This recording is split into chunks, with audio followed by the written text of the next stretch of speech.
Hey Hannah, how's it going? Good, how are you? I'm good, I'm good. Here for week 3 of Hashing It Out with Hannah. So, gonna go over a few questions with her this week and see how things are going. So, how have you been?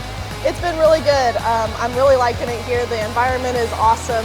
The people are a lot of fun to work with. I'm learning a lot that I'm gonna carry with me through the rest of my life. So it's really awesome here. All right, cool. Why did you choose woodworking, specifically production wood product manufacturing, for a career path? For a little bit of research, I heard about the wood product manufacturing career major at Pittsburg State University, and I went on a visit there and I really just loved it there, and that's why I went there. I just think that the woodworking, being able to work with my hands and create something is just it's really awesome to me. Cool.